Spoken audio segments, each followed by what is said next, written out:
কতক্ষণ দুনিয়া থাকবো কারোরই বলার ক্ষমতা নেই। দুনিয়া জীবনটা আমাদের শেষ জীবন নয়, অস্থায়ী 2 दिन का मेहमान खाना। रब जब बुलाएगा सब कुछ छोड़ के जाना पड़ेगा। आज আছি তো কাল নেই। দুনিয়ার মাল সম্পদকে মানুষ সফলতা মনে করে তার পিছনে দৌড়ায়। নাজাত পাওয়ার জন্য ইসলামের ভিতরে আসতে চায় না। দুনিয়ার মাল সম্পদ চাকরি ডিগ্রিকে সফলতা মনে করে সন্তানের জন্য পরিশ্রম করে, কিন্তু সন্তানকে দিনের পথে প্রতিষ্ঠিত করতে চায় না। বলুন তো আমার আপনার কত টাকার কত সম্পদ? আমার আল্লাহ নমরুদকে কারণ মাল সম্পদ দিয়েছিলেন না, দেন নাই? এই দুনিয়া জমিনে একজন জালেম বাদশা ছিল যার নাম হলো নমরুদ। আল্লাহ তাকে মাল সম্পদ রাজত্ব নেতৃত্ব দিলেন। দুনিয়ার মাল সম্পদ পেয়ে রাজত্ব নেতৃত্ব পেয়ে ক্ষমতা পেয়ে অহংকারী হয়ে গেল। সে নিজেকে অনেক বড় শক্তিশালী মনে করলো। ওই মানুষটা একটা সময় বলল, আমি আল্লাহর সঙ্গে যুদ্ধ করব। কত বড় আহমক, কত বড় অপদার্থ নাদান! স্রষ্টার সঙ্গে সৃষ্টির কোনদিন যুদ্ধ হয় না। আমার আল্লাহ তাকে পৃথিবীর মানুষের জন্য শিক্ষা দেওয়ার জন্য, পৃথিবীর মানুষ যাতে তার জীবন থেকে শিক্ষা নিতে পারে, আমার আল্লাহ তার জীবনের ঘটনাকে দৃষ্টান্ত বানিয়ে দিয়েছেন। যে নিজেকে আল্লাহর সঙ্গে যুদ্ধ করবে বলে যে মানুষটা তার বাদশাহী তার ক্ষমতার বলে অহংকারী করে বলেছিল আমি আল্লাহর সঙ্গে যুদ্ধ করব, আমার আল্লাহ তাকে শায়েস্তা করার জন্য একটা অসুস্থ নেংড়া মশাকে দিয়ে আমার আল্লাহ সাইজ করেছে না করে নাই? বলুন, কত টাকা সম্পদ, কত বড় রাজত্ব, দুনিয়ায় নিজেকে এত শক্তিশালী মনে করা, সে আল্লাহর সঙ্গে যুদ্ধ করবে বলেছিল। ওই মানুষটাকে কি আপনি সফল মানুষ বলতে পারবেন? ও সফলতা বলতে পারবেন অর্জন হয়েছে? ও রাজত্ব, ওর নেতৃত্ব, ওর ক্ষমতা, ওর পাওয়ার, ওর মাল, ওর অহংকার, ওর পরিচয়, ওকে একটা জাররা চুল পরিমাণ কিছু উপকারে আখেরাতে জীবনে আসবে? আসবে না। জীবনটা ব্যর্থ জীবন, ক্ষতিগ্রস্ত জীবন, অপদাস্তের জীবন। ওই জীবনটাই হলো ঘৃণার জীবন। কারণ ওই জীবনে টাকা ছিল, সম্পদ ছিল, মাল ছিল, ক্ষমতা ছিল, ইসলামের আলোটুকু ছিল না। আল্লাহ দেখিয়ে দেওয়া পথে ইসলামের ভিতরে সে প্রবেশ করে নাই। নমরুদকে আমার আল্লাহ এত মাল সম্পদ দিয়েছিলেন, তার বাড়াবাড়ি সীমা লঙ্ঘন হয়ে গেল। একটা সময় নমরুদ মানুষকে বলে আমি আল্লাহর সঙ্গে যুদ্ধ করব।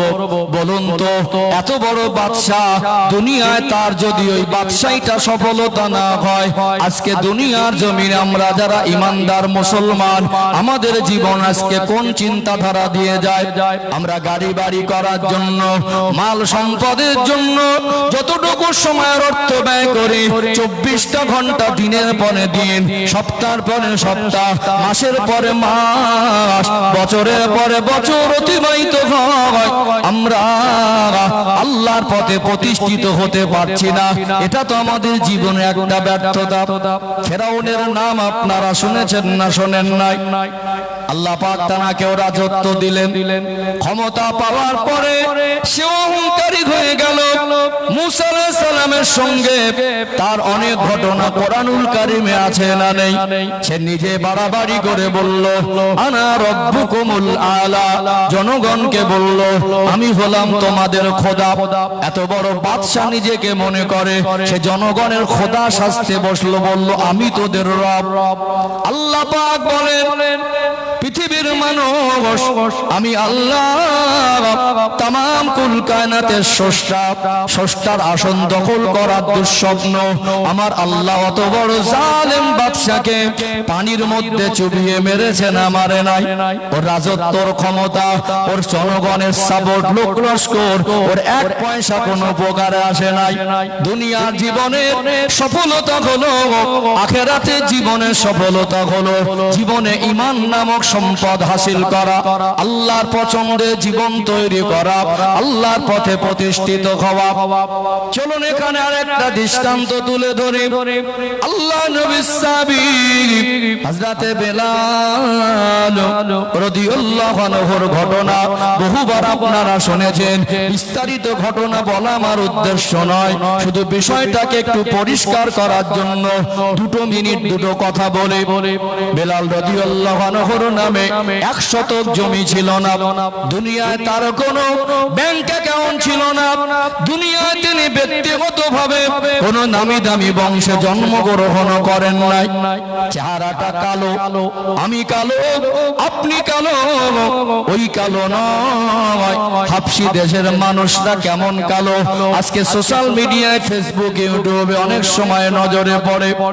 যার নামে 1 শতক জমি নেই, ব্যক্তিগতভাবে 10 টাকাও তার মালিকানায় নেই, ওই মানুষটা দুনিয়ায় চেহারাও সুন্দর ছিল না। নূর নবী, দয়ার নবী, মায়ার নবী যখন কলেমার বাণী প্রচার করলেন, দিনের দাওয়াতটা তার কাছে পৌঁছে গেল। ওই মানুষটা তার হৃদয়ে, তার কলিজার ভিতরে, তার অন্তরে আমার রাসূলুল্লাহর ভালোবাসা জাগা দিলেন। আল্লাহর কথা মতো, রাসূলুল্লাহর কথা মতো জীবন যাপন করলেন। আল্লাহ খুশি হয়ে গেলেন, আল্লাহ সন্তুষ্ট হয়ে গেলেন। টাকা পয়সা হয়তো বা ছিল না, মাল সম্পদ জমি জায়গা হয়তো বা ছিল না, চেহারা সৌন্দর্য হয়তো বা ছিল না, তার জীবনে ইসলামের আদর্শ ছিল কি ছিল না? ইয়া আইয়ুহাল্লাযীনা আমানু উদখুলু ফিস-সিলমি কাফা, সূরাতুল বাকারা 208 নম্বর আয়াত। আমার আল্লাহ বলেন, হে ঈমানদার বান্দা বান্দীরা, তোমরা পরিপূর্ণরূপে ইসলামের মধ্যে প্রবেশ করো। ওই কালো মানুষটা যার জমি জায়গা নাই, যার অর্থ সম্পদ নাই, দুনিয়ার যার ব্যাকগ্রাউন্ডে কোনো নামি দামি বংশের পরিচয় নাই, আল্লাহর পথে প্রতিষ্ঠিত হয়ে গেলেন। আল্লাহ তার সম্মান, মাকাম, মর্যাদা এতটা বাড়িয়ে দিলেন, তিনি জমিনে হাঁটতেন আর তানার পায়ের অবস্থা আল্লাহ পাকের জান্নাতে শোনা যেত।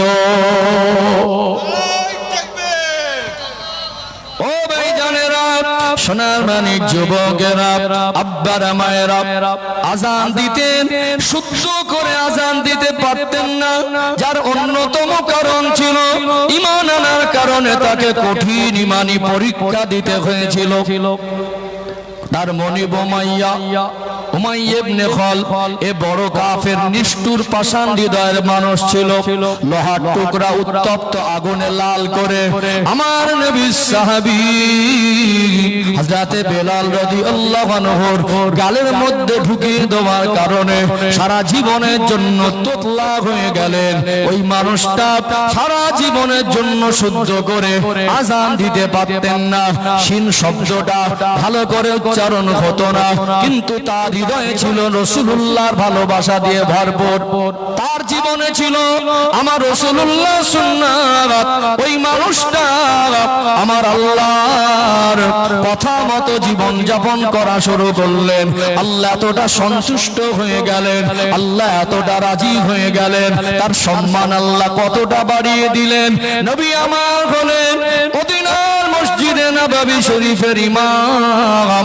আমার আল্লাহ তার জন্য এত সম্মানী মসজিদ নববী শরীফের মুয়াজ্জিনের জায়গাটা আমার আল্লাহ কবুল করে নিয়েছিলেন।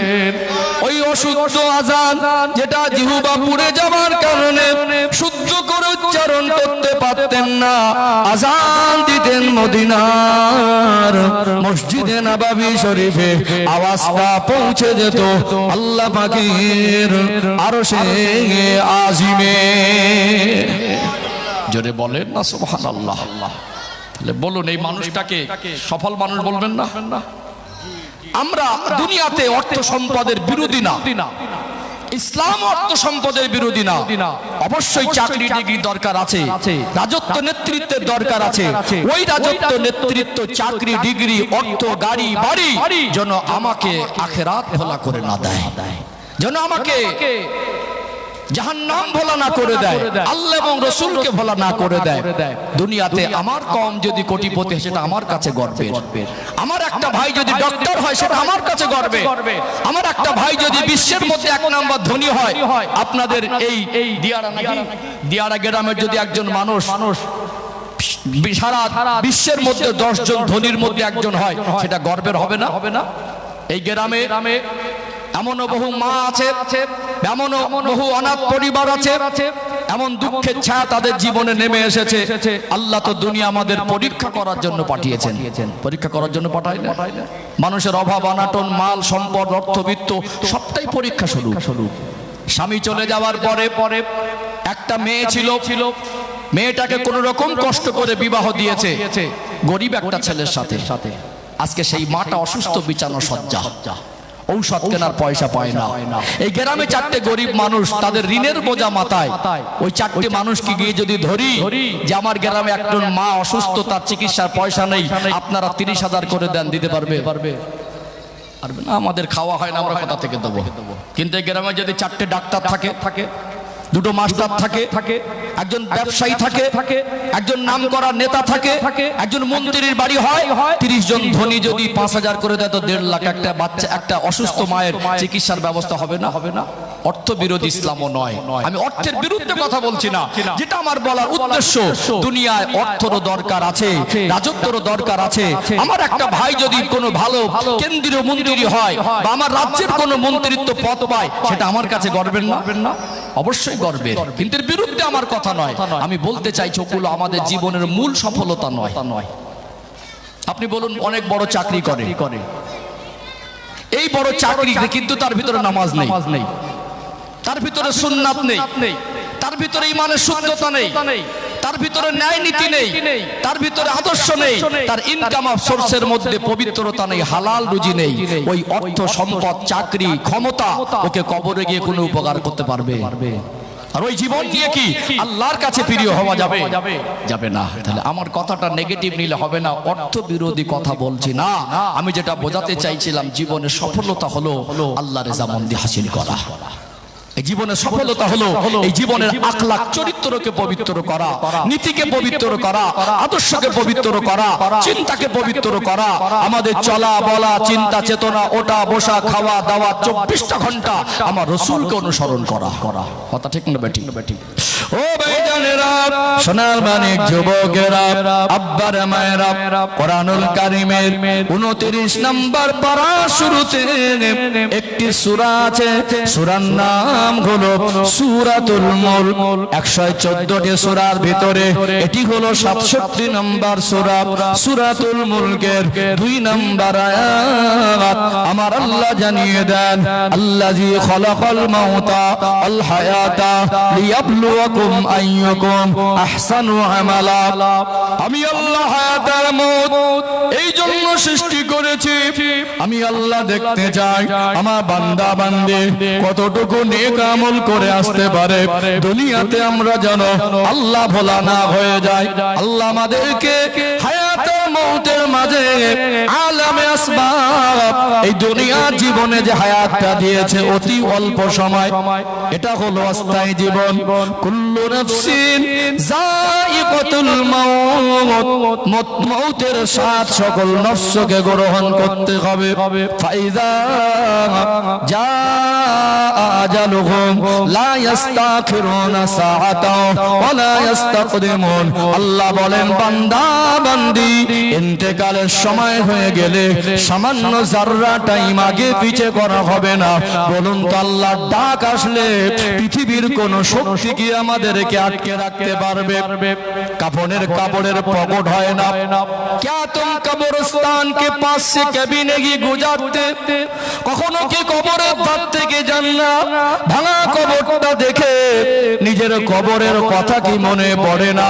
এই দুনিয়ায় আমরা সারা দিন দুনিয়ার কাজে ব্যস্ত থাকি, সারা সপ্তাহ দুনিয়ার কাজে ব্যস্ত থাকি, সারা মাস দুনিয়ার কাজে ব্যস্ত থাকি। আফসোস এমনও মানুষ আছেন একটা মাস তার জীবন থেকে চলে যায়, একটা ওয়াক্ত নামাজ পড়ে না। এমনও বহু বাবা মা আছে একটা মাস তার সন্তানদের জীবন থেকে অতিবাহিত হয়ে যায়, তথাপিও ওই বাড়িতে একটা পরিবারে আল্লাহ তাকে দুটো বা তিনটে ছেলে মেয়ে মিলিয়ে সন্তান দিলেন, তাদের উপরে নামাজ ফরজ হয়ে গেছে, নামাজ এক ওয়াক্ত পড়ে না। এরকম পরিবার আছে না নেই? আছে না? এই যে পরিবর্তন হয় না, দোষটা কাকে দেবেন? কেন আমরা এত টাকা খরচা করে জলসা দিয়ে আমাদের কওমকে ইসলামের মূল স্রোতে আনতে পারছি না? এখানে একটা উদাহরণ দিলে পরিষ্কার হয়ে যাবে ইনশাআল্লাহ। আমার কথাগুলো খুব মনোযোগ দিয়ে শুনবেন। আমি একদম মেপে কথা বলা মানুষ, বিশ্বাস করুন মন জয় করতে বসেনি, হক আদায় করতে বসেছি। আমি যে কথাগুলো বলছি আজকে, যে সমাজ কেন পরিবর্তন হয় না, আমরা কেন আমার কওমকে নিয়ে ইসলামের মূল স্রোতেই ফিরে আসতে পারিনি, কেন আমাদের জীবনে এত বড় বড় আমলে ঘাটতি, আমরা কেন মরণের কথা হাসরের কথা চিন্তা করা ভুলে গিয়ে দুনিয়ার মোহে ডুবে আছি, এই জীবনের সমাধান দরকার আছে না নেই? আছে না? পরিবর্তন হয় না, এর জন্য অনেকে বক্তাকে আর জলসা কমিটিকে দায়ী করে। একটা জলসায় অ্যাপ্রক্স 1 লক্ষ টাকা খরচ হলে বলুন তো গোটা পশ্চিম বাংলায় কম মাহফিল হয়? একটা থানা এরিয়ায় যদি 100 জলসা হয় 1 কোটি টাকা, পার বছর একটা থানাতে 100 জলসা হলে 1 কোটি টাকা, গোটা বাংলায় কয়েকশো কোটি টাকা খরচা করে জলসা দিচ্ছি, বছরের শেষে কিন্তু সেই পরিবর্তন সেইভাবে দেখা যায় না। পাশ থেকে 2-1 জন আবার একটু বেশি বোঝে, তোরা বলে ফেলে তোরা জলসা দিয়ে কটা মানুষকে হেদায়েত করেছি, বলে না? এত টাকা যে খরচা করলি, এত নামি দামি বক্তা আনলি, তোরা কটা মানুষকে হেদায়েত করেছিস? জলসা দিয়ে আর লাভ নেই। আসলে কেটে গেছে এক জায়গায়, ঔষধ লাগাচ্ছি আর এক জায়গায়। পরিবর্তন কেন হয় না, এর সমাধান করতে হবে, উত্তরটা খুঁজতে হবে। কথা কি বুঝতে পেরেছেন? চলুন একটা কারণ বলি, অনেক কটা তো কারণ আছে, অন্তত একটা কারণ আমি তুলে ধরি, ইনশাআল্লাহ কিছুটা পরিষ্কার হবে, আর পরিবর্তন হবে, তার সমাধানের পথটা আমি ক্লিয়ার করবো আলোচনার মধ্যে ইনশাআল্লাহ। আমরা মানুষ শরীর অসুস্থ হলে সুস্থতার জন্য যে পন্থা অবলম্বন করি, আমাদের ঈমান আমল অসুস্থ হয়ে গেলে, আমরা মানুষ হিসেবে খারাপ হয়ে গেলে, আদর্শ খারাপ হয়ে গেলে আমরা সেই পন্থা অবলম্বন করি না। খুব ভালো করে খেয়াল করুন, একটা মানুষের মাঝে মাঝে শরীর অসুস্থ হয় না? আল্লাহর কাছে দোয়া করি আল্লাহ আমাদের সবাইকে কঠিন কঠিন রোগ বিমার থেকে আল্লাহ হেফাজত করেন। তারপরে তো আল্লাহর পরীক্ষা, রোগ বিমার তো এখন মানুষ জর্জরিত। একটা মানুষের যদি জ্বর হয়, পেটের যন্ত্রণা হয়, কঠিন বা কোনো জটিল রোগ হয়, সুস্থতার জন্য আমরা চেষ্টা করি না? কি না করি? কষ্ট করে জমানো পয়সা, 5 বছরের জমানো পয়সাটা 5 দিনেও খরচা করি না? তারপরও ঠাঁই পাইনি। 5 বছর ধরে 50,000 জমিয়েছে সংসার চালিয়ে, একটা অসুস্থতায় চলে গেল 5 দিনে 50,000। হয় কি হয় না? হয়। আমরা পয়সা খরচা করি, ডক্টরের কাছে যাই। ডক্টর যখন আমাদের সুস্থতার জন্য ঔষধ দেন, এই ঔষধটা খাবার সময় আমরা কি কেউ বলি ভালো লাগে তো খাবো, না লাগে তো খাবো না? আমার কথা কি বুঝতে পারছেন? কেউ কি বলি? মনে করুন একটা মানুষের ডায়রিয়া হলো, এমন মানে খুব কঠিন টাফ কন্ডিশনে চলে গেল যে বাথরুম বা টয়লেট পর্যন্ত যাবার শক্তি তার শরীরে নেই, বিছানায় অটোমেটিক পায়খানা হয়ে যাচ্ছে, এরকম হয় না? এখন ওই মানুষটাকে সুস্থতার জন্য ভালো ডক্টরের কাছে নিয়ে যাওয়া হলো, বা হসপিটালে ভর্তি করা হলো, বা ভালো ডাক্তারকে বাড়ি আনা হলো। আনার পরে ডক্টর যখন ওকে ঔষধ দিল, অটোমেটিক ওর পিঠে দেয়াল ঠেকে গেছে, মানে ওটার ক্ষমতা নেই। এখন ওই মুহূর্তে যদি ঔষধ দেয়, ও কি বলবে ঔষধ ভালো লাগে তো খাবো, না লাগে তো খাবো না?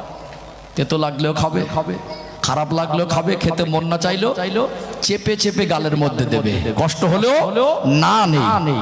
তাহলে আমরা শরীর অসুস্থ হলে প্রশ্ন তুলি না ঔষধ ভালো লাগে তো খাবো, আর না লাগে তো খাবো না। কিন্তু আমাদের ঈমান আমল সুস্থ করার জন্য আমাদের বিভিন্ন রকম প্রশ্ন দেখা যায়। দেখবেন শ্রোতাদের মধ্যে 4টে ক্যাটাগরি আছে। এক শ্রেণীর মুসলমান বলে দাবি করে, ঈমানদার দাবি করে, যখন কোরআনুল কারীমকে ব্যাখ্যা করে, নবীর বাণী নিয়ে তাদের সামনে ব্যাখ্যা করে তাদেরকে হেদায়েতের বাণী শোনানোর জন্য মজলিস করা হয়, আলেমদেরকে যখন এনে বসানো হয় তখন এক শ্রেণীর মানুষ দূর থেকে আন্দাজ করে একজন আলেম উঠেছে, বক্তা উঠেছে, সুর সার থাকে কি দেখি আগে, কথাগুলো কিভাবে বলছে, আমার যদি ভালো লাগে তো যাবো, আর না লাগে তো যাবো না। এই ঘুর ঘুর ঘুর ঘুর করে, আছে না নেই? আছে না নেই? আছে না? আপনার এই গ্রামে যত মানুষ আছেন সবাই কি আজকে মাহফিলে এসেছে? আসেনি। দূরে অনেকে ঘুর ঘুর করছে, যদি ভালো লাগে তো বসবো, না লাগে তো বসবো না। আবার এক শ্রেণীর শ্রোতা আছে মজলিসে বসে কিছুক্ষণ দেখে, আমার মনের মতো হয়তো শুনবো, আর না হয়তো শুনবো না, আস্তে আস্তে উঠে গেল। আর এক শ্রেণীর মানুষ আছে একটু পণ্ডিত বেশি, তানারা মনে করেন জলসা দেওয়া আমার কাজ না, জলসায় বসাও আমার কাজ না। গ্রামে আমার টাকা আছে, ভারিত্ব আছে, পরিচয় পরিচিতি আছে, সম্মান আছে। এখন ছেলেরা একটা সামাজিক ভালো কাজ করছে, ধর্মীয় কাজ, এখন যদি টাকা পয়সা একেবারে না দিয়ে ফেরত দেই তো একটা সমালোচনা হবে, তো মান সম্মান বাঁচানো তাগিদে ওর প্রতি কোনো টান নেই, গুরুত্ব নেই, দিলেও কোনো ব্যাপার নেই, আর না দিলেও তার কোনো ব্যাপার নেই, জলসা হলেও তার কোনো মাথা ব্যথা নাই, না হলে কোনো মাথা ব্যথা নেই। ও সামাজিকতার দিকে তাকিয়ে ভাই কিছু নিয়ে যা, ওই পর্যন্ত। তার জীবনের 20 বছরের ব্যাকগ্রাউন্ডের ইতিহাস খুলে দেখবেন 20 মিনিট কোরআনের মজলিসে বসে, এরকম আছে না নেই? আছে না? কিছু মানুষ আছেন ঠান্ডা দেখেন না, বর্ষা দেখেন না, মাঝরাত দেখেন না, যেমন আপনারা কিছু মানুষ, যেখানে আল্লাহর কথা হয়, রসুলের কথা হয়, কোরআনের কথা হয়, নবীর বাণী শোনানো হয়, ইসলামের কথা বলা হয়, তাদের হৃদয়টা টানে। এমনও মানুষ আছেন এর ভিতরে, আমার এই হাজী সাহেব বাবাজি, আজকে এনার শারীরিক অবস্থা দেখুন তো, হৃদয় টেনে নিয়ে এসেছে নাকি? আল্লাহর মহব্বত ওনাকে টেনে নিয়ে এসেছে। আজকে এনার থেকে কত জওয়ান যুবক ছেলে রাস্তায় ঘুরছে, কত মানুষ বাড়িতে কুটুম নিয়ে ব্যস্ত আছে, এখন শরীরে সেই শক্তি নেই, বসলে একটু শরীরে কষ্ট হয়, কখনো হাঁটুতে ব্যথা, মাজায় ব্যথা, কোমরে ব্যথা, হৃদয় টেনে এনেছে। আনেনি? কিছু মানুষ আছেন সারাদিনের ক্লান্ত শরীর, ব্যস্ত ছিলেন, এই সময় মনে হয় সন্ধ্যাবেলা কষ্ট করে বাড়ি ফিরে একটু বিছানায় কাত হয়ে ঘুমায়, কিন্তু আপনাদের হৃদয়টা টেনে এনেছে না আনেনি? আপনাদের কি কেউ জোর করে বসিয়েছে? কিছু সংখ্যক মানুষ আছে তারা হৃদয় নিয়ে ভালোবেসে মজলিসে বসে। তাহলে বলুন, যারা আসার প্রয়োজন মনে করে না, যারা দূর থেকে আন্দাজ করে এই চিন্তা করে ভালো লাগে তো যাব, না লাগে তো যাব না, যারা এখানে কোরআনুল কারীমের কথা শুনে এই চিন্তা নিয়ে উঠে যায়, ভালো লাগে তো শুনবো, না লাগে তো শুনবো না, এই চিন্তা চেতনা দিয়ে জীবন পরিবর্তন হবে। একটা প্রশ্ন আপনার কাছে রেখে গেলাম, একজন আলেমের দায়িত্ব হলো মঞ্চে বসে, স্টেজে বসে কোরআনুল কারীমের কথা বলা, আল্লাহর কথা বলা, শরীয়তের কথা বলা, এর ব্যতিক্রম বাইরের কোনো কথা, কোনো হাসানো, কোনো অট্টহাসি, কোনো মনোরঞ্জনের জন্য, কোনো জোকস বলার জন্য আমাকে এখানে বসানো হয়নি, কোরআন হাদিসের ব্যাখ্যা করার জন্য বসানো হয়েছে। এর বাইরে আমি যদি কথা বলি তো আমানতের খেয়ানত হবে। কি হবে? আমানতের খেয়ানত হবে। আমার কথা যদি আল্লাহর জন্যই হয়, কোন আলেমের কথা যদি কোরআন হাদিস মাফিক হয়, তাহলে এখানে যারা ঈমানদার, যারা মুসলমান, যারা নিজেকে আল্লাহর বান্দার নবীর উম্মত বলে মনে করে, তাদের কাছে যদি আল্লাহ এবং রাসূলের কথা বলা হয়, এখানে ভালো লাগার না লাগার কোনো অপশন আছে? ভালো করে বুঝবেন।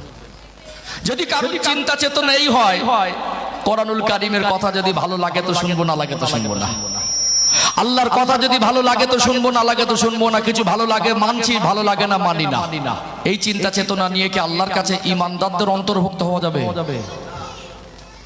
তাহলে আমরা অসুস্থ হলে সুস্থতার জন্য প্রশ্ন তুলি না, ঔষধ ভালো লাগে তো খাবো, না লাগে তো খাবো না, কিন্তু আমাদের ঈমান আমল অসুস্থ হলে, নীতি আদর্শ অসুস্থ হলে, নৈতিকতা অসুস্থ হলে, আখলাক অসুস্থ হলে, চরিত্র অসুস্থ হলে, যাতে আমরা খারাপ হয়ে যায়, আমার চরিত্রটা খারাপ হয়ে গেল, সেটা ভালো হওয়ার জন্য আমরা প্রশ্ন তুলি, ভালো লাগে তো শুনবো, না লাগে তো শুনবো না।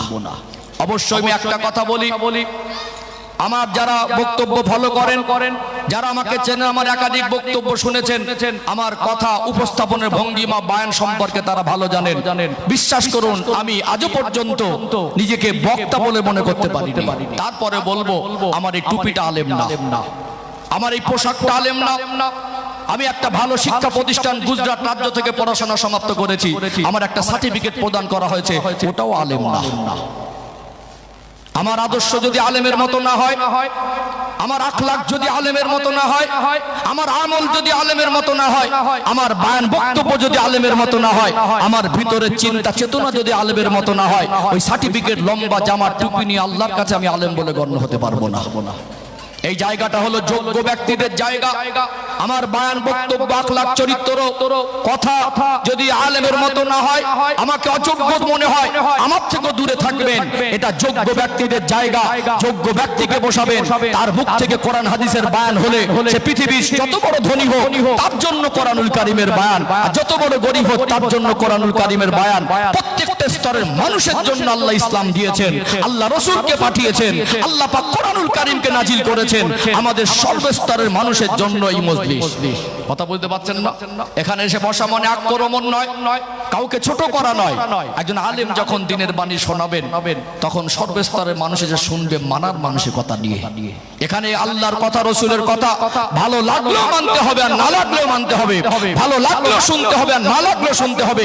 যতক্ষণ এই মানসিকতা আমাদের ভিতরে তৈরি হবে, পৃথিবীর সবথেকে বড় বক্তাকে এনে সবথেকে দামি চালের বিরিয়ানি করে সবথেকে উন্নত সাউন্ড সিস্টেম দিয়ে কয়েক কিলোমিটার ধরে লাইটিং করেও সমাজের মানুষকে পরিবর্তন করা সহজ হবে না।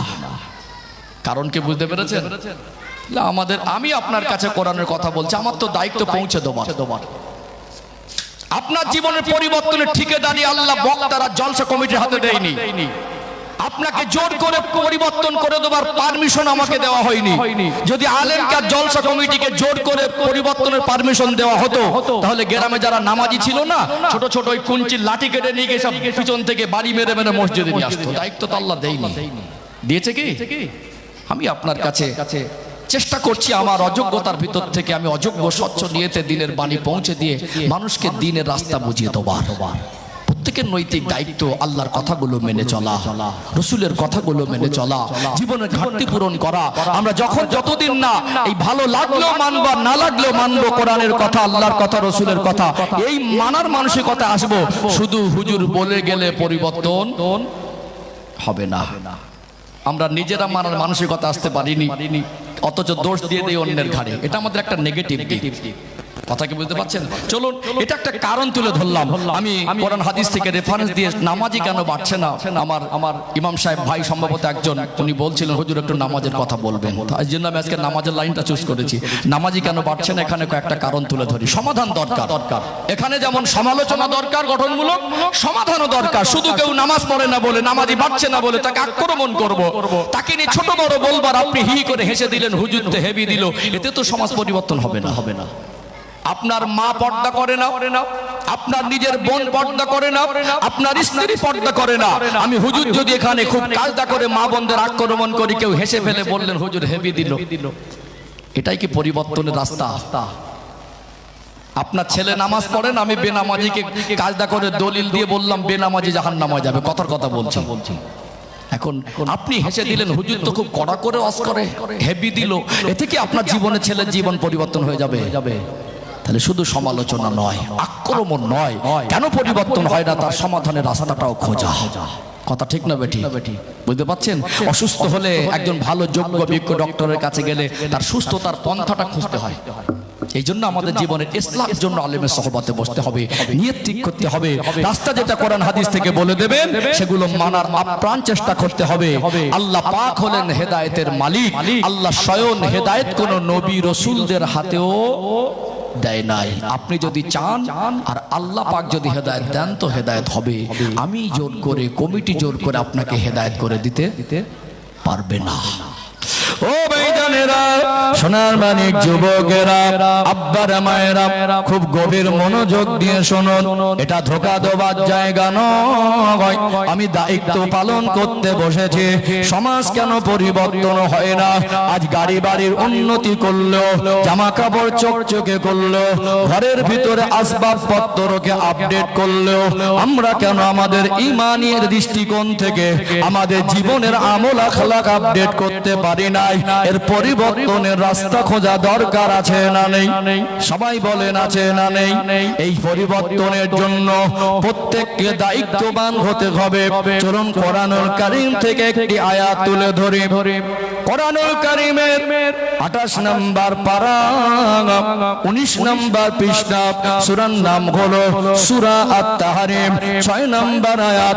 আমার আল্লাহ জানিয়ে দেন, ইয়া আইয়ুহাল্লাযীনা আমানু আনফুসাকুম ওয়া আহলিকুম নার। হে বিশ্বাসী বান্দা বান্দিরা, জাহান্নামের আগুন থেকে নিজে বাঁচো আর আহাল পরিবার বর্গকে বাঁচাও। মূলত আল্লাহ পাক নিজেকে জাহান্নামের আগুন থেকে বাঁচার আদেশ দিলেন। জাহান্নামের আগুন থেকে বাঁচতে গেলে উদখুলু ফিস সিলমি কাফা, পরিপূর্ণ রূপে ইসলামের মধ্যে প্রবেশ করতে হবে। নিজে নামাজ পড়ে, নিজে যাকাত দিয়ে, কুরবানি দিয়ে, হজ করে, জিকির করে, তাহাজ্জুদ পড়ে যদি প্রতিনিয়ত নামাজের মশাল্লাটা ভিজিয়ে ফেলেন, আমার আপনার যারা হাল, আমার আপনার যারা পরিবার, আমার আপনার যারা সন্তান, তাদেরকে যদি জাহান্নামের আগুন থেকে বাঁচানোর জন্য যে হক আল্লাহ দিয়েছেন সেই হকগুলো আদায় না করে আমার তাহাজ্জুদের আমল, আমার দান খয়রাতের আমল, আমার হজ কুরবানির আমল, আমার চোখের পানিও আমাকে নাজাত দিতে পারবে না। এই জন্য নিজেকে জাহান্নামের আগুন থেকে বাঁচানোর পাশাপাশি নিজের পরিবারকে, আহালকে, সন্তানকেও জাহান্নামের আগুন থেকে বাঁচানোর জন্য ছোট থেকে তাদেরকে ইসলামের শিক্ষায় শিক্ষিত করা, নামাজের তালিম দেওয়া, রাসূলুল্লাহ সুন্নাতের শিক্ষা দেওয়া, তাদের চিন্তায় চেতনায়, তাদের লেবাসে পোশাকে, তাদের চাল চলনের ভিতরে ইসলামের যে সুন্দর আদর্শগুলো এগুলো বাস্তবায়ন করে দেওয়ার জন্য বাবা মার মেহনত, বাবা মার চেষ্টা, বাবা মার দায়িত্ব পালনের দরকার আছে না নেই? আল্লাহর কথা অনুযায়ী যতক্ষণ না পর্যন্ত বাবা মা দায়িত্ববান না হবে, আপনার সন্তানকে নামাজি বানানো, দিনদার বানানোর জন্য, আপনার সন্তানকে ভালো পথে প্রতিষ্ঠিত করার জন্য জলসা কমিটি, ইমাম সাহেব আর মসজিদের ইমামের উপরে সব দায়িত্ব চাপিয়ে দেওয়া হয় নাই, বরং 90% 90% দায়িত্বটা আমার আল্লাহ তাদের পিতা মাতাদের উপরে দিয়েছেন। নবী আমার শোনা জবানে বলেন, আলা কুল্লুকুম রাঈন ওয়া কুল্লুকুম মাসউলুন আর রাইয়াতি। আমার সাহাবীরা, আমি রাসূলুল্লাহ জানিয়ে দিলাম, তোমরা প্রত্যেকেই এক একজন দায়িত্ববান জিম্মাদার। তোমাদের দায়িত্ব আর কর্তব্য কতটুকু পালন করেছো আল্লাহর দরবারে হিসাব দিতে হবে। আজকে দুনিয়াতে আমরা যারা বাবা মা, আমাদের উপর আল্লাহ মহান দায়িত্ব দিয়েছেন, সন্তানগুলো আমাদের কাছে আমানত। সন্তানদেরকে আমরা হৃদয় দিয়ে ভালোবাসি, সন্তানের কষ্ট হলে আমাদের হৃদয় ব্যথিত হয়। সন্তানের জন্য একটা বাবার মার শেষ নিঃশ্বাস পর্যন্ত ভালো ভাবনা থাকে কি থাকে না? তার জন্য জায়গা কিনছেন, ভালো জিনিস মানা করব না। তাকে চাকরি করাবেন, ভালো জিনিস মানা করব না। তাকে আপনি ভালো রাখবেন, আপনার সন্তান ভালো থাক। আমিও চাই, আল্লাহর কাছে দোয়া করি, তবে আপনার সন্তানের দুনিয়ার ভালাইটা পরকৃত ভালাই নয়, ওর আখিরাতে নাজাতের জন্য সেটাও আপনাকে ভাবা দরকার আছে না নেই? নামাজি কেন বাড়ে না, এর সমাধান তুলে ধরছি। 4টে পয়েন্ট তুলে ধরবো, ইনশাআল্লাহ পরিষ্কার হয়ে যাবে। নামাজি বাড়ে না, এর মূলে দায়ী কারা সেটা পরিষ্কার হয়ে যাবে। চলুন ছোট ছোট করে 4টে পয়েন্ট তুলে ধরে আলোচনা পরিষ্কার হয়ে যাবে। পৃথিবীতে একটা মানুষ আল্লাহ একটা নির্দিষ্ট সময় তাকে যৌবন জীবন দেন। যৌবন জীবনে পদার্পণ করার পরে তাকে বিবাহ বন্ধনে আবদ্ধ করিয়ে দেয় গার্জিয়ান পক্ষ, অথবা সে নিজে স্বয়ং সম্পন্ন হয়ে বিবাহ বন্ধনে আবদ্ধ হলে দাম্পত্য জীবনের সূচনা হয়। স্বামী স্ত্রীর একসঙ্গে জীবন চলা, একটা বছর না যেতে যেতে ওই পরিবারে স্বামী স্ত্রীর মনের মধ্যে উদয় হয়, আল্লাহ পাক যেন আমাদের পরিবারে একটা সন্তান দেন। সন্তানের কামনা জাগে কি জাগে না?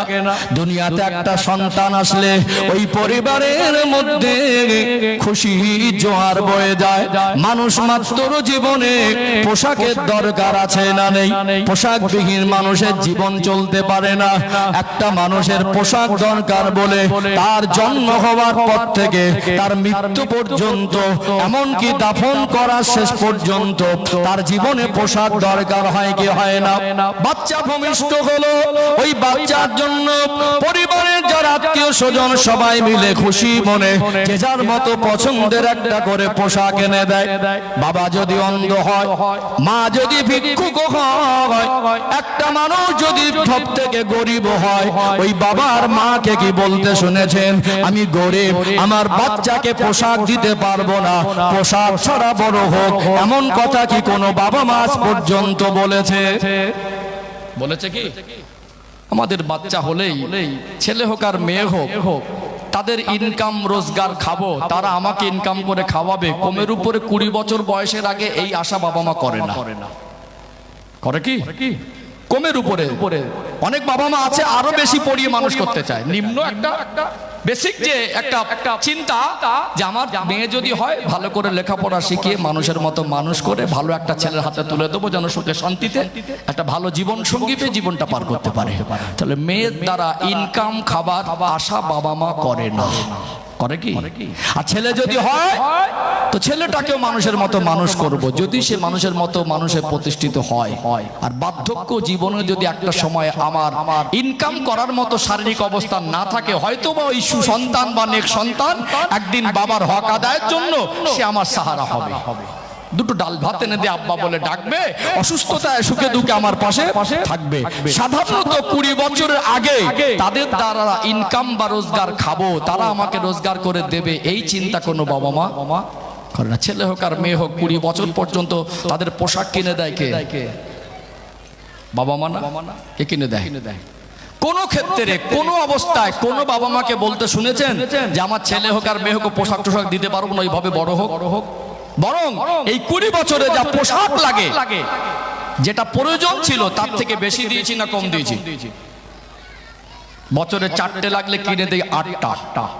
আল্লাহ যাদের একটু আর্থিক অবস্থা বেশি দিয়েছে অনেকে হিসাব করে চলে। আবার অনেক বাবা মা গরিব হলে, মধ্যবিত্ত হলে কি হবে, সন্তানের জন্য শখ বেশি। অভাব থাকলেও ছেলে বলছে আব্বা ওইটা নেবো, মেয়ে বলছে আব্বা ওইটা নেবো, মন মানে না, নিয়ে নে। 20 বছরের পোশাক পারপাস 50,000 খরচা হয়নি? একটু হ্যাঁ দেন না। খুব নিম্ন যদি হিসাব করেন তো 50,000। আজকে বাজার মূল্য অনুযায়ী 20 বছরে 50,000-এর পোশাকে একটা বাচ্চা হবে না, লাখ পেরিয়ে যাবে। তাহলে আপনি ভ্যান চালিয়ে, মজদুরি করে,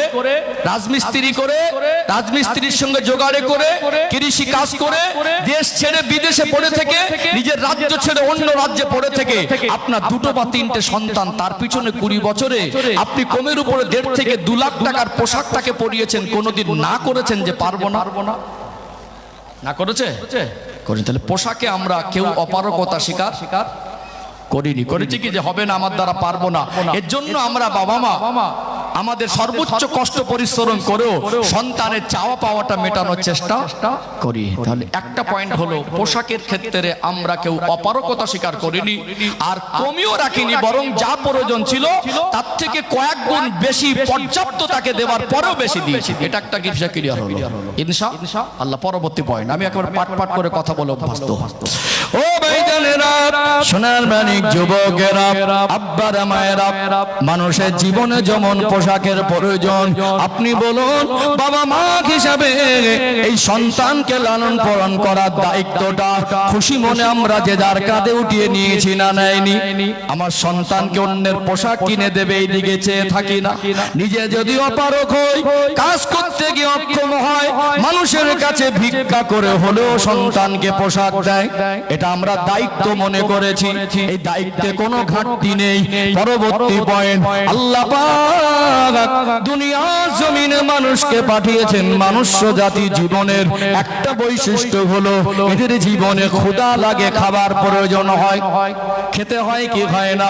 খাবার ছাড়া তো মানুষ বাঁচবে না। ওমা মিন দাব্বাতিন ফিল আরদি ইল্লা আলাল্লাহি রিজকুহা। আমার আল্লাহ বলেন পৃথিবীর জমিনে আমি আল্লাহ যাদেরকে পাঠিয়েছি, যাদের রিজেকের প্রয়োজন, আমি আল্লাহ আমার সৃষ্টি জীবের রিজেকের জিম্মাদারি আমি নিজে গ্রহণ করেছি। জোরে বলুন না সুবহানাল্লাহ। রিজিকের জিম্মাদারি কার? আল্লাহ। তারপরে আমাদেরকে হালাল রুজি অনুসন্ধান করতে হয়। কি করতে হয়? হালাল রুজি অনুসন্ধান করতে হয়। এখানে প্রসঙ্গ এসেছে রিজিকের ব্যাখ্যাটা 2-3 মিনিট একটু দিলে মনে হয় ভালো হয়। অনেকে এই রিজিক নিয়ে এমন কিছু কথা বলে যেটা আল্লাহ নারাজ হয়ে যায়, নাশুকরি করা হয়। এই দুটো একটা কথা এখানে একটু আলোকপাত করবো। আয়াতটা এসেছে তখন একটু ব্যাখ্যা দেয় ইনশাআল্লাহ। ও ভাইজানেরা, সোনার মানিক যুবকেরা, আব্বারা মায়েরা, রিজিকের মালিক হলো আল্লাহ। কোন দিক থেকে অস্বীকার করার কোনো সুযোগ নাই। তারপরে আমরা বাবা মা সন্তানদের জন্য ভালো খাবার খাওয়ানোর জন্য, ভালো রাখার, ভালো থাকার জন্য আমরা রিজিক অনুসন্ধান করে দুনিয়াতে একটা বাচ্চা ভূমিষ্ঠ হওয়ার সাথে সাথে আল্লাহ কত উত্তম রিজিক দাতা। ওই ছোট বাচ্চার জন্য মায়ের স্তনে আমার আল্লাহ দুধ বরাদ্দ করেন কি করেন না? আজ গোটা বিশ্বে চিকিৎসা বিজ্ঞান বড় বড় ডক্টর সকলে একই বাক্যে একই কথা বলেন, প্রথম 6টা মাস একটা বাচ্চার জন্য সব থেকে উত্তম খাবার হলো মায়ের বুকের দুধ। এর থেকে উত্তম কোন খাবার আজকে পৃথিবীর কোন মানুষ আবিষ্কার করতে পারে না। অনেক বাবা মা মনে করে হয়তো বা দুধ খাওয়ানো বন্ধ করে দিয়ে বাইরের কোন ভিটামিন যুক্ত খাবার খাওয়াবো। আজকে চিকিৎসা বিজ্ঞান গবেষণা করে বলছে মায়ের দুধের ভিতরে আল্লাহ এমন উপাদান রেখেছেন একটা বাচ্চার জন্য এর থেকে উত্তম খাবার, ন্যাচারাল খাবার দুনিয়ার কোন মানুষের তৈরি হতে পারে না। তারপরেও একটা মা যদি শারীরিক অসুস্থতার কারণে, মায়ের শারীরিক অবনতির কারণে যদি দুধ না হয়, ছোট বাচ্চাকে আমরা না খাইয়ে রাখি, ছোট ছোট দুধের প্যাকেট গুলো 500-700 টাকা পর্যন্ত দাম আছে না নেই? কোনদিন না করিনি।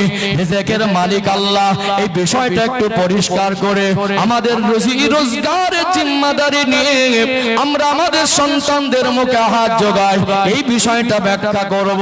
ও ভাইয়েরা, বাবাদেরা, রিজিকের মালিক আল্লাহ। কিন্তু এখানে কয়েক রকম কথা শোনা যায়।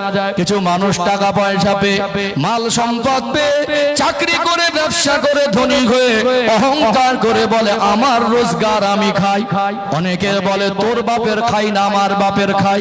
কিন্তু যারা মুমিন মুসলমান, যারা প্রকৃত দ্বীন শরিয়াত বুঝেছে, একজন খাঁটি ইমানদার একবেলা যদি অনাহারেও থাকে, একবেলা যদি রান্নার জন্য বাড়িতে সামান্য কিছু নাও থাকে, একবেলা মুড়ি বাতাসা ভিজিয়েও যদি খায়, পরের বেলা যদি শুধু ডাল ভাতও জোটে, তারপরে বলে আলহামদুলিল্লাহ ভালো খেয়েছি, আল্লাহ আমাকে খাইয়েছে।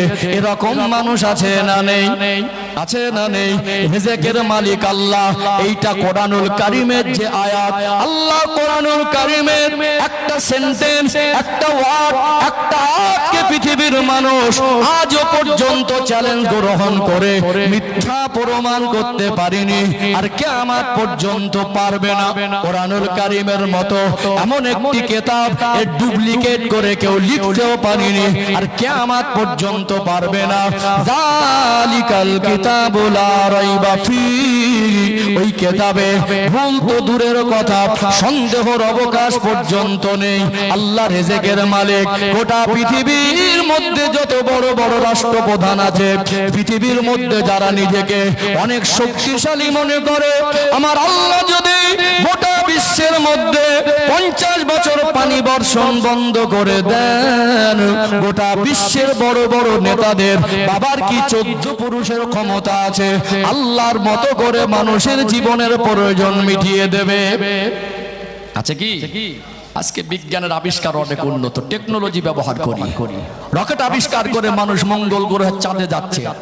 আর চ্যাটজিপিটি, আর্টিফিশিয়াল ইন্টেলিজেন্স, এআই এর ব্যবহার হচ্ছে, কম্পিউটার আবিষ্কার হলো, রোবট আবিষ্কার হয়েছে। সম্মানিত ভাইরা, আল্লাহ যেভাবে পৃথিবীর জমিনে মনুষ্য জাতির জন্য, তার সৃষ্টিজীবের জন্য ওয়ানজালা মিনাস সামাই মাআ, রহমতের পানি বর্ষণ করে, আল্লাহর মতো করে পৃথিবীর কোন শক্তির ক্ষমতা নেই পৃথিবীর মানুষের জীবজন্তুর প্রয়োজন মেটাবে। যদি আমার আল্লাহ 50 বছর পানি বর্ষণ বন্ধ করে দেন, পৃথিবীর গাছপালা তরুলতা সেইভাবে থাকবে, জমিনগুলো ফেটে চৌচির হয়ে যাবে না? ফসল হবে? ফসল এমনি বলি জলের অপর নাম জীবন, কিন্তু এই যে পানিটা খাই, স্বচ্ছ পানি, খাবার মতো উপযুক্ত পানি, এটা আল্লাহরই নিয়ামত। অস্বীকার করার ক্ষমতা পৃথিবীর কোনো শক্তির নেই। পৃথিবীর সমস্ত বিজ্ঞানী এক জায়গায় হয়ে আল্লাহ যেভাবে পানি দিয়ে মানুষের প্রয়োজন মেটায়, একটা দেশের লোকের পানির প্রয়োজন মেটাতে পারবে না। পারবে কি? তাহলে পানি বর্ষণকারী কে? আল্লাহ। তাহলে পানি খাই আর না হয় তো জমিনের ফসল খাই। আল্লাহ বলে, বান্দা বান্দে, তোমার টাকা, তোমার রোজগার, তোমার ইনকাম তুমি খাও, কিন্তু তুমি যেটা খাও ওটা আমি আল্লাহ দেওয়া নিয়ামত। আমি আল্লাহ দয়ার অনুগ্রহ করে তোমার জন্য আমি আল্লাহ রিজিকটাকে বরাদ্দ করেছি। বলুন তো, একটা ধান যদি মাটিতে ফেলে দেন, ক্ষমতার বলে, টাকার বলে, নেতৃত্বের বলে, মস্তানির বলে, ওই ধান থেকে কি একটা বীজ পাতা বার করতে পারবে?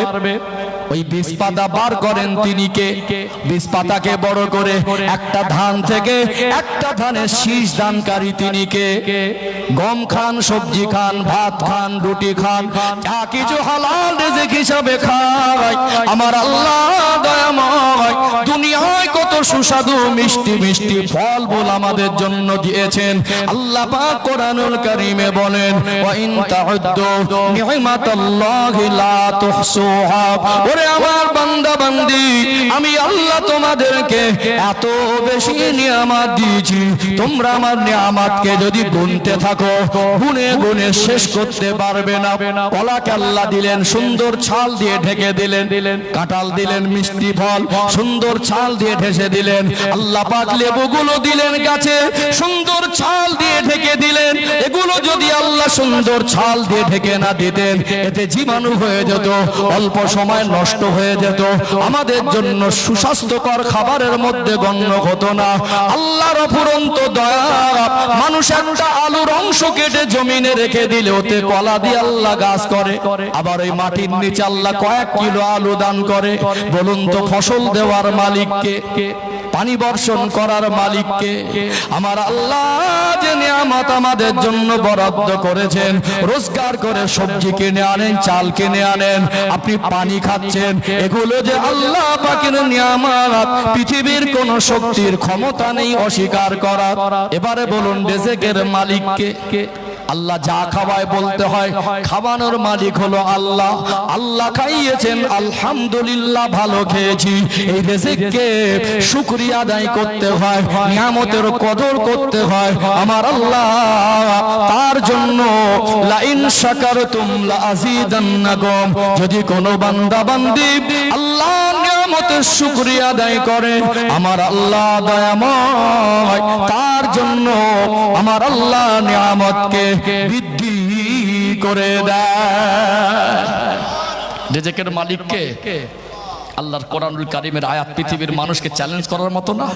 কিয়ামত পর্যন্ত এই চ্যালেঞ্জ কাটার মতো কেউ জন্ম নেবে না।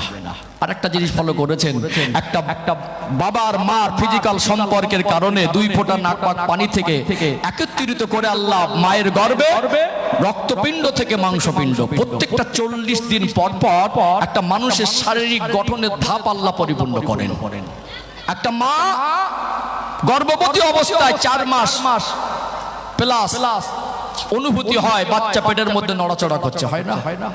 আল্লাহ তখন জান দিয়েছেন, হার্টবিট শুরু হয়ে গেছে, কিন্তু চোখ ফুটেনি, কিন্তু তখন সে কথা বলতে পারে না, তার শরীরের পরিপূর্ণ গঠন তখন তৈরি হয়নি। এমন একটা ভিক্টোরিয়া মুক্ত, নিরাপদ, জীবাণু মুক্ত জায়গা, যেখানে দুনিয়ার কোন ক্ষতিকারক ভিক্টোরিয়াকে অ্যাটাক করতে পারবে না, ওই বাচ্চাটাকে ক্ষতি করতে পারবে না। 4 মাস একটা বাচ্চা মায়ের গর্ভে, সবে মাত্র তার হার্টবিট এসেছে, তখন অলরেডি হার্টবিট চলছে। ডক্টর বলছে ওই বাচ্চাটাকে খাবার খাওয়ানোর মতো কোনো পন্থা আজকে পৃথিবীর বিজ্ঞান সেটা কি আবিষ্কার করতে পেরেছে?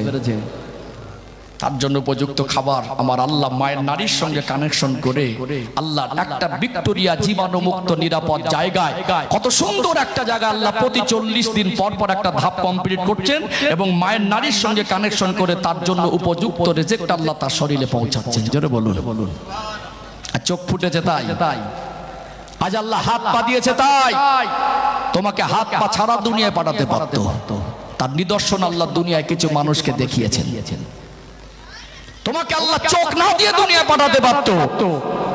এই জন্য আল্লাহ পাক কিন্তু মানুষকে কষ্ট দিয়ে তোমার মতো নির্বোধকে বোঝাতে চায়, আমি আল্লাহ যে চোখের জ্যোতি তোমাকে দিয়েছি, কত মানুষকে দেখো আমার কাছে অপরাধ করেনি, আমি ওকে জন্মবন্ধ করেছি। ওটা আল্লাহর জন্য, ওর জন্য আল্লাহর পরীক্ষা। ও যদি সবর করে বিনিময়ে আল্লাহ তার নাজাত দেবে। কথা কি বুঝতে পারছেন? সম্মানিত ভাইরা, আল্লাহ আমাদেরকে সুস্থ শরীর দিয়েছেন। আল্লাহ পাক আমাদের মাথার তালু থেকে পা পর্যন্ত সুন্দর অবয়বের সৃষ্টি করেছেন। আল্লাহ আমাদেরকে সৃষ্টি শ্রেষ্ঠ বানিয়েছেন, আমাদের হালাল রিজিকের ব্যবস্থা করেছেন। আল্লাহ যে রিজিকের মালিক, কোন রকম ভাবে অস্বীকার করা যায় না। তোমার টাকা তুমি খাও, তোমার বাপের খাও। যেদিন মার গর্ভে 3.5 মাস 4 মাস ছিল, সেদিন তোমার কোন বাবা খাইয়েছিল? রিজিকের মালিককে শুকরিয়া আদায় করবেন। কি করবেন? শুকরিয়া আদায় করবেন। আল্লাহ যেটাই খেয়েছি আলহামদুলিল্লাহ, নিয়ামতের কদর নেই। আজকে অনেকে বলে বরকত হয় না। বরকত হবে কি করে? হারাম হালাল মিক্স করে ফেলছেন। বরকত হবে কি করে? কিছু মা বোনদের অভ্যাস খারাপ, নজর মোটা, যতটা লাগবে চাল সবজি সব তার থেকে বেশি বেশি নিয়ে প্রতিনিয়ত নষ্ট করছে, কদর নেই। বরকত হবে কি করে? বাচ্চারা ভাত খেতে গেলে চতুর্দিকে ভাত ছড়িয়ে থাকে। কেন? অভ্যাস করাতে পারেন না? ছোট থেকে তাকে শেখাতে পারেন না যে ভাতটা পড়ে গেলেও কুড়িয়ে খেতে হবে একটা দানা। আল্লাহ নবী সাল্লাল্লাহু আলাইহি সাল্লামের শিক্ষা হলো দস্তরখানা বিছিয়ে খাওয়াটা হলো সুন্নাহ। দস্তরখানার উদ্দেশ্যটা কি? একটা ভালো এমন কিছু বিছাবেন যদি খাবারটা পড়েও যায়, খাবারটা যেন উঠিয়ে খেতে রুচি নষ্ট না হয়। অথচ আমরা দস্তরখানা বিছাই, ওই দস্তরখানাতে হাড় হাড্ডি, মাছের কাঁটা, সবজি তরকারি যেটা বাদ যায় ওটাকে ফেলার পারপাস, খাবার পড়ে গেলে ওটাই না। বাচ্চা খেতে পারবে অল্প, নিচ্ছে চেপে চেপে। এতটা করে ভাত নষ্ট কেন করছেন? আল্লাহ দেওয়া নিয়ামতের কদর করেন, আল্লাহ বরকত দেবে। নজর মোটা, একটা কোন নিমন্ত্রণ বাড়ি, কোন আমন্ত্রণ বাড়ি গেল, সেখানে গিয়ে ফাউ মালতো একেবারে চেপে চেপে নিল গলা সমান, এবার আর যায় না, ছেড়ে দিয়ে উঠে যাচ্ছে। কেন? একজন গরিব মানুষ সারাদিন পরিশ্রম করে 400 টাকা রোজগার করে ও যদি একটা বড় মাছ কিনে আনে না, ও মাছের কাঁটার গায়ে মাছ লেগে থাকে না। ও যদি গোশত 500 কিনে আনে, 1 কিলো কেনার পয়সা না থাকে, পরিবারে যদি 2 পিস করে ভাগে দেওয়া হয়, ওই ঘাড়ের গায়ে আর গোশত লেগে থাকে না। বিয়ে বাড়ি গিয়ে ফাউ মালতো পুরো 4টে 5টা 6টা পিস নিয়ে আধা খাবলা করে খেলো আর ফেলে দিল।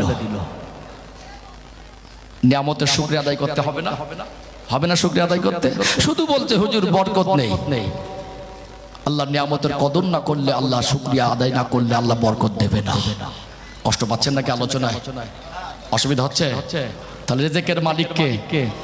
আল্লাহ আমার স্মৃতি ঠিক রেখেছে, অজের লাইন আমি ভুলে যাইনি। প্রথমে একটা পয়েন্ট বলেছি, সন্তানদের পোশাকের ক্ষেত্রে আমরা বাবা মা অপারগতা স্বীকার করিনি আর কমিও রাখিনি। নিম্ন যদি হয় 20 বছরে 1 লক্ষ টাকার পোশাক দিয়েছি, আর তার ঊর্ধ্বে অনেকে দিয়েছেন।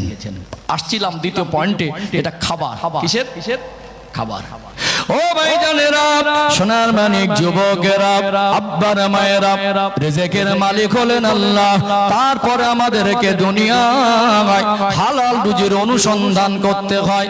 একটা সন্তানের জন্য ছোট থেকে বাবা মা, ছেলে হোক আর মেয়ে হোক, যেটা বলছিলাম 20 বছরের আগে তার থেকে খাবার ইনকাম করে সে খাওয়াবে, এই আশা কোনো বাবা মা করে না।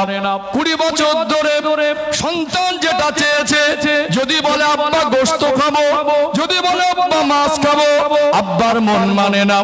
সারাদিন পরিশ্রম করে, গেঞ্জিটা ঘামে ভিজে থাকে, ওই গেঞ্জি নিংলালে মনে হয় টপ টপ করে ঘাম বের হবে। ওই কষ্টের টাকাটা দিয়ে বাচ্চার একটা আশা পূরণ করার পরে বাবা মনে করে আজকে সারাদিনের কষ্টটা যেন নিবারণ হয়ে গেছে। বলুন তো মনটা শান্ত হয় কি হয় না? কাছে না থাকলেও অন্যের কাছে ধার করে গোশত কিনে দেই, ছেলেকে খাওয়াবো, মেয়েকে খাওয়াবো। ও ভাইজানেরা, একটা বাচ্চা যদি প্রতিনিয়ত একটা মানুষের গড় যদি 50 টাকা করে আপনি হিসাব করেন, তাহলে একটা মানুষের এক মাসের মধ্যে 1500 টাকা খাবার খাওয়া লাগে। 50 টাকা আজকে 3 বেলা খাবার তো হবে না, নিম্ন ধরলাম একটা বাচ্চার যদি মাসে 1500 টাকা 20 বছর পর্যন্ত গড় যদি হিসাব করেন, মাসে যদি 1500 হয় তো 12 মাসে 18,000, এক বছরে একটা সন্তানের পিছনে 20,000 টাকা খাবার পারপাস কিন্তু কুলায় না। কুলায় কি? আমরা স্কুলে গেছি 20 পয়সা নিয়ে, ক পয়সা? আমার মুরব্বী বাবাজিদের সময় আবার এক দুনিয়া ছিল। এখন কই 20 পয়সা, 20 টাকা দেন তো বাচ্চাদের মন ওঠে না। স্কুলে যাবে 20 টাকা দিলে টান মেরে ফেলে দেয়। 20 টাকায় কি হয়? আচ্ছা বলুন, আজকে দিনে 50 টাকা একটা মানুষের খাওয়া হয়? 20,000 টাকা একটা মানুষের এক বছর খাওয়ায় কুলাবে না। তারপরে খুব নিম্ন হিসাব করছি, 25,000 টাকা যদি এক বছর খায় তো 4 বছরে কত? 1 লাখ। 20 বছরে 5 লাখ। 20 বছরে কত খেয়েছো? 5 লাখ। 20 বছরের মধ্যে একটা বাচ্চাকে বাবা কষ্ট করে পরিশ্রম করে 5 লাখ টাকা তাকে খাইয়ে দিয়েছে। কিছু অপদার্থ সন্তান অসৎ সঙ্গ দোষে পড়ে বেয়াদবের মতো হয়ে গেছে, আব্বার সঙ্গে তর্ক করে, তুমি আমার জন্য কি করেছো? কি বলে, তুমি আমার জন্য কি করেছো? তোমার ওই 3-4টে ভাই বোন, তোমার বাবা রিক্সা চালিয়ে চালিয়ে তোমাদের পিছনে এক একজন 5 লাখ টাকা করে খাইয়ে দিয়েছে, 5 লাখ খেয়ে বসে আছো। তোমার ওই বাবা চাষের কাজ করে মজদুরি করে করে দিনরাত পরিশ্রম করে ঘামগুলো ঝরিয়ে রক্ত পানি করে তোমরা 4টে ভাই আর বোন মিলে 20-5 লাখ করে 4-5 20 লাখ 4জন 5জন খেয়ে বসে আছো, তোমার ওই বাবার রক্ত ঘামানো পয়সা। তাহলে আমরা বাবা মা যারা বোঝাতে চাইছি, একটা বাচ্চা ছেলে হোক আর মেয়ে হোক 20 বছরে তাদের পিছনে নিম্ন 5 লাখ টাকা খাবার পারপাস ব্যয় করিনি? কত? 5 লাখ। কত? 5 লাখ। আর পোশাকে 1 লাখ, 6 লাখ। আমরা কোনোদিন বলেছি পারবো না? আমরা কোনোদিন বলেছি তুই খাস না খাস আমার দেখার দরকার, ওইভাবে থাক? অপারকতা স্বীকার করিনি। 2 নম্বর গেল, চলুন 3 নম্বর। পরিবর্তনের রাস্তা খুঁজে দেবো ইনশাআল্লাহ। বাকিটা আপনার হাতে, বাকিটা আপনার হাতে। ও ভাইজানেরা, সোনার মানিক যুবকেরা, আব্বারা মায়েরা, যেমন পোশাক আমাদের জীবনে প্রয়োজন, তেমনি খাদ্য আমাদের জীবনে প্রয়োজন, তেমনি আমাদের জীবন অসুস্থ হলে চিকিৎসারও প্রয়োজন আছে না নেই? আল্লাহ কাকে কখন কোন রোগ দেবেন আল্লাহ জানেন। আল্লাহর কাছে দোয়া করি আল্লাহ যেন আমাদের কঠিন কঠিন রোগ থেকে হেফাজত করেন। একটা বাচ্চা অসুস্থ হলে বাবা মা হৃদয় ভেঙে যায়, চিন্তায় ঘুম, চোখের থেকে ঘুম পালিয়ে যায়। 50 বছরের মেহনত করে জমানো টাকাটা বাচ্চা চিকিৎসার জন্য খুশি মনে ব্যয় করে কি করে না? একটা বাচ্চা যদি অসুস্থ হয়, ডক্টর যদি বলে বাচ্চার জন্য 3 লক্ষ টাকা লাগবে, প্রয়োজনে জমি বিক্রি করে, টাকা নাই জমানো, জমি নাই, একটা মানুষ নিরুপায় হয়ে গিয়ে মানুষের কাছে গিয়ে হাত পেতে পেতে ভিক্ষা করে কি করে না? একটা বাচ্চা 20 বছরের মধ্যে যখন অসুস্থ হয়েছে, ওই সময় বাবা মা কাছে না থাকলেও টাকা পয়সা ধার করেও তাকে চিকিৎসা করেছে। চিকিৎসা পারপাসে আমরা একটা ভালো রকম টাকা ব্যয় করি। কোনদিন কোন বাবার মাকে কি বলতে শুনেছেন, সে যতই গরিব হোক আর অসহায় হোক, আমি আমার বাচ্চাকে চিকিৎসা করতে পারবো না, ও মরে যায় যাক আর বেঁচে থাকে থাক? বাবা মা কি তার মন থেকে এই কথা কোনদিন বলতে পারে? পারে কি? তাহলে 20 বছর ধরে চিকিৎসা যখন প্রয়োজন হয়েছে তখন ঝাঁপিয়ে পড়েছি, সর্বোচ্চ চেষ্টা করেছি, করেনি? জমি বিক্রি করে ভিক্ষা করেও চিকিৎসা করেছি। তাহলে এতেও কমি রাখেনি। পোশাক, খাদ্য, চিকিৎসা। আর একটা পয়েন্ট, আমরা যারা বাবা মা, আমরা কি চাই আমাদের সন্তানরা নিরক্ষর থাক, স্কুলে না যাক? আমরা চেষ্টা করি আমাদের ছেলেটা যেন ভালো মানুষ হয়। 3 বছর বয়স কথা বলা শিখেছে, তার জন্য একটা মানে আদর্শ লিপি বই বাড়ি চলে এসেছে। আসেনি? 4 বছর বয়স, তার জন্য একটা ইংরেজি ABCDর বই বাড়ি চলে এসেছে। তাকে কবিতা মুখস্থ করানো হয়, হাট্টিমা টিম টিম, হয় না? আতা গাছে তোতা পাখি, নামটা মুখস্থ করানো হয়, তাকে অঙ্ক শেখানো হয়। আমি বলবো শিক্ষার বিরুদ্ধে ইসলামও নয়, শিক্ষার বিরুদ্ধে আমার বক্তব্য নয়, বরং ইসলাম হলো মানব জাতির জীবন বিধান। আজকে যারা ইয়াং জেনারেশন যুবকদেরকে বলবো, আজকে আমার যুব সমাজ অনেক আপডেট, গুগলে গিয়ে সার্চ করুন, ChatGPT কে প্রশ্ন করুন, AI কে প্রশ্ন লিখে দেন, আপনি জিজ্ঞাসা করুন গোটা পৃথিবীতে কত ধর্মের অস্তিত্ব পাওয়া যায়, গুগল আপনাকে তথ্য দেবে 3,500-এর অধিক, প্রায় 4,000-এর মতো ধর্মের অস্তিত্ব গোটা পৃথিবীতে পাওয়া যায়। ইসলাম এমন এক জীবন ব্যবস্থার নাম যেটা আল্লাহর পক্ষ থেকে মানুষ্য জাতির জন্য দেওয়া হয়েছে। ইসলামের ভিতরে যে শিক্ষার গুরুত্ব বোঝানো হয়েছে, পৃথিবীর কোন ধর্মে এত গুরুত্ব শিক্ষার জন্য বোঝানো হয়েছে বলে আমার জানা নেই। সম্মানিত ভাইয়েরা, যে কোরআনুল কারীম মহামানিত মহাগ্রন্থ আল কোরআনুল কারীমকে আল্লাহ পাক আমার রাসূলের উপরে রমাদানুল মুবারক মাসে লাইলাতুল কদরের রাতে গারে হেরাতে জাবালে নূর পর্বতের গুহাতে আমার রাসূলের উপরে অবতীর্ণ করেছিলেন। কোরআনুল কারীমের সর্বপ্রথম 5টা আয়াত সূরাতুল আলাকের প্রথম 5 আয়াত আল্লাহ নাজিল করলেন যে মহামানিত পৃথিবীর জমিনের শ্রেষ্ঠ কিতাব কোরআনুল কারীমের মতো এমন মহামূল্যবান কিতাবের সূচনা আল্লাহ যে শব্দ দিয়ে করলেন সেটা ছিল ইকরা, অর্থাৎ পড়ো। আল্লাহ পৃথিবীর মানব সম্প্রদায়কে শিক্ষার গুরুত্ব বুঝিয়েছেন। সর্বকালের সর্বযুগের সর্বশ্রেষ্ঠ মহামানব যিনি সৃষ্টি জগতের জন্য রহমত, ইমামুল আম্বিয়া খাতামান নবিয়্যিন সাইয়্যিদুল মুরসালিন নূরে মুজাসসাম রাহমাতাল লিল আলামিন, সেই প্রিয় রাসূল তার পবিত্র সোনার জবানে বলছেন উতলুবুল ইলমা মিনাল মাহদি ইলাল লাহাদ। একটা মানুষের শিক্ষার সময়সীমা হলো মায়ের দোলনা থেকে শুরু করে মরার আগ মুহূর্ত পর্যন্ত। এত মহান কথা আর কে বলবে? অবশ্যই আপনার সন্তানকে শিক্ষিত করুন। শিক্ষা জাতির মেরুদণ্ড, শিক্ষিত হওয়া ছাড়া জীবনের উন্নতি সম্ভব নয়। আমার ইসলাম পৃথিবীর জমিনে সম্মানের সঙ্গে মাথা উঁচু করে বেঁচে থাকতে শেখায়, ন্যায় সত্য শেখায়, হক কথা বলতে শেখায়, অন্যায়ের প্রতিবাদ করতে শেখায়, মানুষকে অপমান নয় ভালোবাসতে শেখায়, মানুষকে ঘৃণা নয় হৃদয় থেকে বুকে টানতে শেখায়, মানবতার শিক্ষা দেয়। আমার ইসলাম অনেক উদার। সম্মানিত ভাইরা, যেটা বলতে চাইছিলাম, ইসলাম ধর্মের মধ্যে রাষ্ট্রনীতি আছে, সমাজনীতি আছে, অর্থনীতি আছে, সামাজিক নীতি আছে। জীবনের জন্ম থেকে মৃত্যু পর্যন্ত যা কিছু দরকার আল্লাহর পক্ষ থেকে নির্ভেজাল জীবন ব্যবস্থা, আল্লাহ সবকিছু সমাধান কোরআন এবং হাদিসের মধ্যে দিয়েছে না দেয়নি? দিয়েছে না? অর্থাৎ যদি একটা মানুষ রাষ্ট্রপতি হতে চায় তার তো এক্ষুনি ভালো এডুকেটেড পারসন হতে হবে, তাকে তো উচ্চ শিক্ষায় শিক্ষিত হতে হবে, তা না হলে সে একটা স্বরাষ্ট্রমন্ত্রী হতে পারবে না, সে একটা প্রধানমন্ত্রী দেশের হতে পারবে না।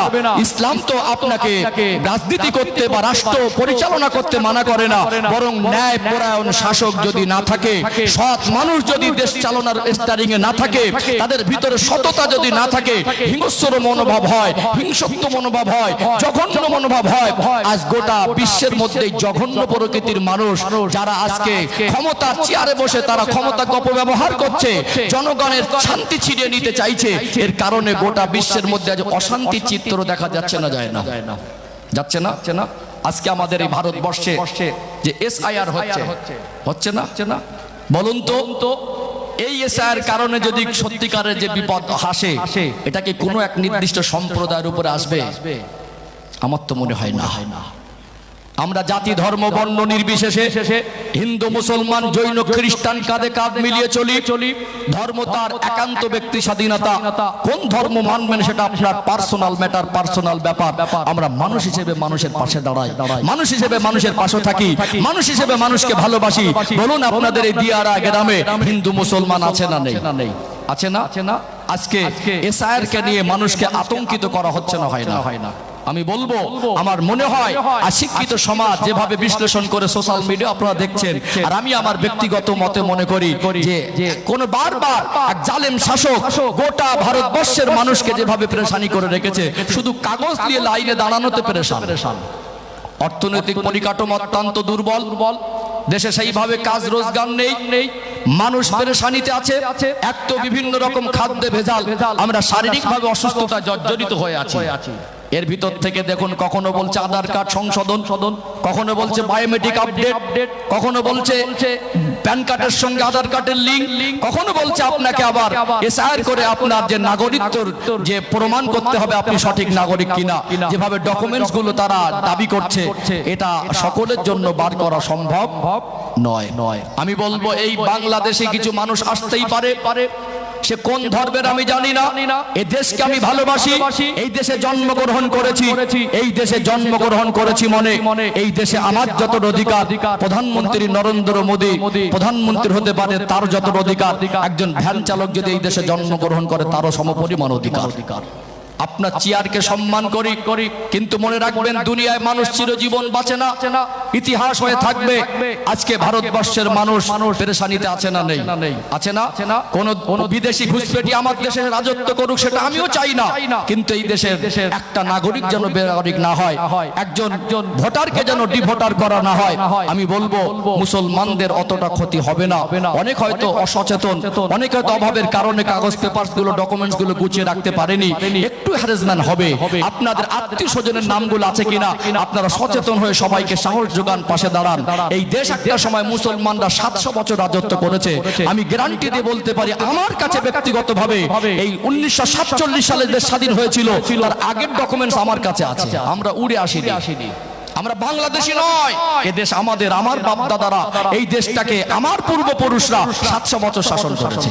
তারপরে একটা মানুষকে আতঙ্কিত করা হচ্ছে না, হয় না? হচ্ছে না? আতঙ্কিত বারবার কোন একটা নির্দিষ্ট কমকে টার্গেট করা হচ্ছে। জাতির ভিতরে খুব সুন্দর প্রসেস নিয়ে তারা পরিকল্পনা করে হিন্দু মুসলমানের ভিতরে সম্প্রীতিকে নষ্ট করে ডিভাইড করার চেষ্টা করছে। আমি আমার জায়গা থেকে বলবো, জাতি ধর্ম বর্ণ নির্বিশেষে দিয়ারা গ্রামে যারা আমার আওয়াজ শুনছেন, আওয়াজটা অনলাইনের মাধ্যমে যেখানে পৌঁছাচ্ছে, চক্রান্তে পা না দিয়ে আমরা হিন্দু মুসলমান যেভাবে কাঁধে কাঁধ মিলে আছে সেইভাবে থাকবো ইনশাআল্লাহ।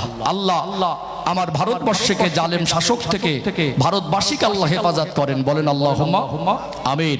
আর আমার দেশের কিছু জঘন্য পাঁচাটা দালাল মিডিয়া, কিছু সাংবাদিক, এরা এত জঘন্য, এদের কর্মকাণ্ড এত জঘন্য, সৃষ্টিকর্তার কাছে দোয়া করি এরা এই রকম জঘন্য সাংবাদিক যেন আগামীতে ভারতবর্ষে জন্ম না নেয়। এরা ভারতবর্ষের জন্য কলঙ্ক। গোটা বিশ্বের মধ্যে এত জঘন্য নোংরা মানসিকতার সাংবাদিকতার মিডিয়া, কিছু দালাল গদি মিডিয়া আছে, এরা যেন গোটা ভারতবর্ষের মধ্যে একটা একদম জঘন্য একটা, এদের মতো অমানুষ যেন আগামীতে জন্মগ্রহণ না করে, সৃষ্টিকর্তার কাছেই কামনা করছি। মানুষকে আতঙ্কিত করছে। এই দেশের নাগরিককে সামনে মুখ ধরে বলছে আপনি বাংলাদেশি। আমার কথা মনে বুঝতে পারছেন না? একজন সাংবাদিকের অধিকার নেই, রাইট নেই যে কাউকে বাংলাদেশি বলে তকমা দেবে। দেশের আইন আছে, প্রশাসন আছে, তারা হাজারবার ডকুমেন্ট চেক করতে পারে। আমি দেশের নাগরিক, ভয় পাবো কেন? কিন্তু আপনি কোন রাইটে, কোন অধিকারে একজন মানুষকে আন্দাজে বলছেন আপনি বাংলাদেশি? এটাকে মানুষের ভিতরে হিংসা ছড়িয়ে দেওয়া, আতঙ্কিত করা, মানুষের কাছে বিভিন্ন রকম ভুল বোঝানো। এই আতঙ্কের সময় মানুষের পাশে দাঁড়াবেন, ঘাবড়াবেন না, ভুল বুঝবেন না। হিন্দু মুসলমান মিলেমিশে থাকবেন। একজন হিন্দু ভাইও যদি সহযোগিতা করবেন, শিক্ষা আমার ধর্ম ইসলাম